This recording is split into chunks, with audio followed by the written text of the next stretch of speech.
Hello, guys. Umbreon is the best here. I am bringing you another 5th gen black and white Wi-Fi narrated battle, all of that. It's again this time it is against Hippowdon Plus. I think it's standard. It might be UU, but I think it's standard though. Yeah, you see here I turned it pink, and that is because the star, as you'll see at the end, who sort of saved me, my defensive wall. That part did get silly, so I'll end up speeding that up. First things first, I wanted to say thank you to, well, not really thank you, but hello, to all the new guys who came over from beta. I guess thanks really is in order, because I really do appreciate the subs. Everyone likes to get subscribed to and all that. And yeah, I think that's really cool. I'm glad you guys, I got a lot of positive feedback on that very first video up on beta, so I'm really glad. I'm hoping everyone who watched it enjoyed it. I know obviously not everyone can enjoy everything, but I feel that you guys liked it enough. I mean, like, especially the ones who liked it enough to come over here and actually check out my actual channel. I'm actually hoping I can provide you guys with the same kind of content and stuff you like. I do try to be a little bit more creative, like this Gengar right here. I did try and switch out and save it because it's sashed and all that, but sadly, my Porygon Z ended up getting hit with the crit and all that, so that's not good.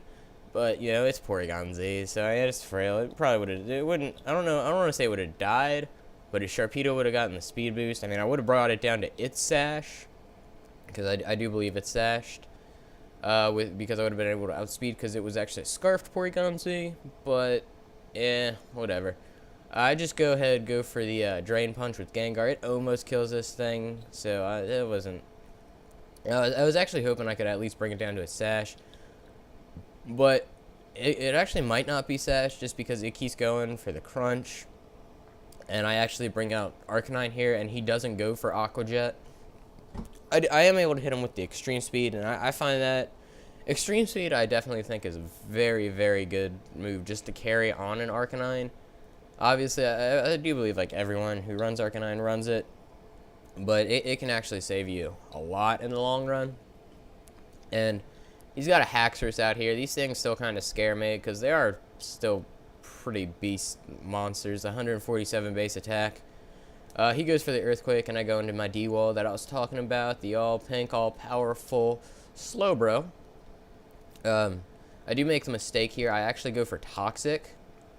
I assumed he would try and set up some Dragon Dances. And instead of going for the Scold like I feel I should have and tried to fish for the burn and all that, I just go for the Toxic, which can be helpful because it will kill him faster. But at the same time, the burn would have been a great help to cut the attack that he's raising right now. I do carry Slack off, so I will hopefully be able to just restore my health. And here, now that he's poisoned, I know he's not going to want to try and set up anymore, so I'm going to go for the Slack off, try and see how much this damage is actually going to do. Oh, I go for the Scold, wow. Okay, so I apparently made a misplay.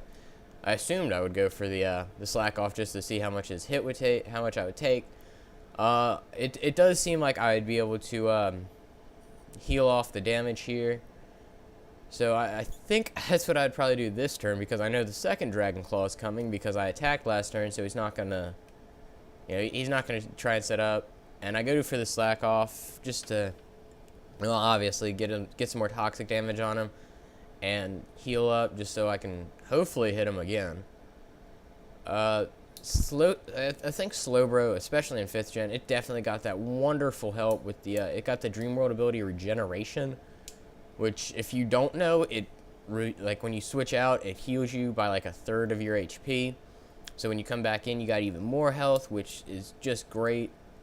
And as you can see here, I am alternating between Slack Off and Scold because I'm trying to get the grit, like I'm trying to get the damage going. I'm trying to help Toxic along its way because I really can't. I have really, at +1, I don't think anything else on my team could take anything from Haxorus. And I didn't want to play too stally, but I mean, if you saw my team in the team preview, I don't have the greatest things here to work with. But I do go for the Slack off here because he's at like 1 HP. Toxic will kill him, and I really need some health just because I'm going to be so low after it. And as you saw, I was low red, and I'm in a very good area to be in now. And his Haxorus is finally going to die, so Yay, it actually died. It was a lot of... That's actually a big thing. He goes into his Galvantula, I think is its English name. But I go into Arcanine, and he goes for Thunder, and it does a nice, generous portion, I do believe. I think it does well over half. Yeah, it does a nasty bit. And I go for the extreme speed here. And the only 2 crits in this game so far, and this is the second one. The first one that one hit killed my Porygon Z from the crunch. And the second one from here, which one hit killed his Galvantula. So at least we're sitting on a pretty even slope here. I didn't want to say it was too bad. He goes into a Gyarados now. And he's not Intimidate, so I just go for the Flare Blitz. I know it's resisted, but I mean, I'm adamant it's Stab and I'm Life Orbed. So I'm thinking it's going to do a nice chunk, and he was actually surprised not to see the Wild Bolt, but that's Ace V3. I don't carry the Wild Bolt on him, but he goes for the Waterfall, good old Waterfall, trusty Gyarados. But seeing as how it's not Intimidate, it does tell me right off the bat it's Moxie, so if I let this thing kill anything, I'm in some dangerous water. I go into Beartic, because Beartic's pretty boss. Like, I mean, obvious, like, well, I can't really say he's boss. He's boss looking. Like, I really like how he looks. I like the image of this Pokemon. I've never seen, like, a polar bear or anywhere. Sadly, if you actually look at him, his stats, oh my god, his stats are horrendous. They're so bad. Like, they really are. I mean, he's got some good attack, but with low speed and not that great of defenses, he's not that good. But a Stab Ice Punch from him is some nasty work. Even though I did flinch the first time, I am able to hit him with the Ice Punch this time. And I'm thinking I'm going to be able to one-hit kill him. And I should be able to take the +1 Stab Waterfall. Even, you know, just because, like, I do believe I resist it, but I don't think I'm going to be able to live it by much. Yeah, I only lived it by 57 HP, so like I said, if this thing did kill anything and then got the Dragon Dance up, I would be in some serious trouble. Okay, so at this point, we're both down to 2 pokes, I think. I might actually have Umbreon with me. But he's got, as all I know is I have Beartic and Slowbro, and he's got Emboar and Ferrothorn left. So I'm down into Slowbro, and Slowbro's going to come out here, and this part gets pretty stally, so I actually double sped. And while this is going to be double sped, I'm going to go ahead and explain, well, I'm just going to go ahead.